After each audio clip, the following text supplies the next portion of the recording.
Welcome to the second episode of passive aggressive behavior, and today we're going to be talking about the causes. What causes passive aggressive behavior? What makes people so very passive aggressive? In the previous episode, I talked about passive aggression and how you can know that someone is passive aggressive or you are passive aggressive. In today's video, we're going to be focusing on what causes passive aggressive behavior. And someone asked me, is it a bad thing to be passive aggressive or is it a wrong thing? Let's dive in. Does your upbringing really affect your behavior? Well, yes, it does. So passive aggression can stem from childhood trauma or denial of emotional expression while you are a child. So some people are brought up in families. Some people grow in families where expressing your emotions is invalid, or where the parents are emotionally absent.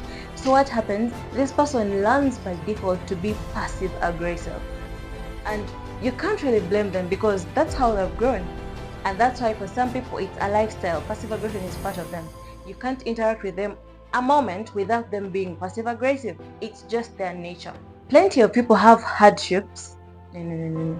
Plenty of people go through a zigzag kind of emotion when they're handling conflict. So it's easier for them to avoid conflict.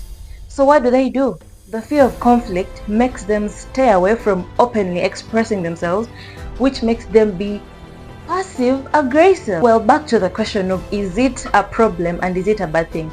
Well, obviously passive aggression is a bad thing to a person who is being addressed in that way, and some scientists even say that it's a disorder. They call it a passive aggressive disorder. Like, according to humans, you're not supposed to be being like that. Actually, they term it the passive aggressive personality disorder. Scientists like to put it, it appears in other disorders. For example, narcissistic people and self-centered people, they like to be passive aggressive because it's harder for them to give what they do not have. So it's better to reject than to give. That's why they are passive aggressive. Passive aggressive personality disorder appears in people with borderline disorder and narcissistic behavior. Passive aggressive. Okay, for some people it's minimal, so it does not really call for attention, but in other people it actually needs to call for guidance. Low self-esteem. You don't have the confidence to express yourself freely because you're fearing to be judged, you're fearing to be disliked by the friends you have just met, or you're fearing that you will never be seen the same way again. So it's better to hide your emotions than address them publicly, so you end up being passive aggressive. In most cases, when people feel powerless and defenseless, they turn into passive aggressive behavior as a way to dominate their emotions. Like, it's a kind of a way for them to show resistance and gain a sense of control. Nobody wants to.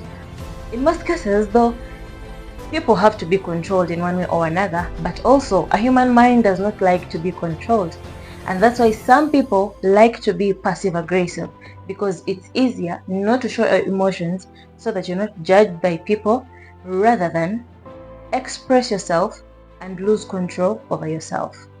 So yes, desire to be controlled. And for some people, we can't even judge them because they have poor communication skills. It's just poor communication. They just can't bring it out in the open, so they keep it in and bring it out in a way that's passive, that you would never actually perceive correctly or understand their discomfort. So they prefer to be passive aggressive as a way to escape their poor communication skills. They don't know how to speak up for themselves. And lastly, some people can be stressed and overwhelmed with emotions, and in this state you find it's very hard for them to express freely. So in my own thinking, passive aggression is not a bad thing because people are not doing it intentionally. I think something qualifies to be bad if someone does it with the intent to harm, to deceive, or to manipulate someone. So if someone is doing it just because they either can't or they're avoiding something, it doesn't make them a bad person.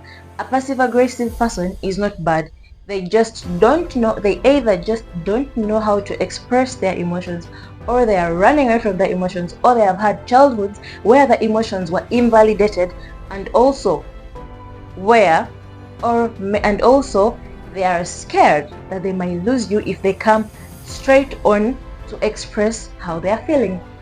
And if you've watched this far, thank you for watching Person Though. Thanks for watching this episode, and if you have a friend who is passive aggressive, share this with them so that they can learn to express themselves better and learn that it's not a bad thing to be passive aggressive, in as much as it's not also a good thing, because it hinders communication, it leads to more conflict, it leads to lack of someone loses trust in you, it leads to lack of trust, and finally passive aggressive behavior actually it triggers anger in the person who is being passively aggressively addressed. Thank you for watching this episode, and I look forward to sharing more information with you.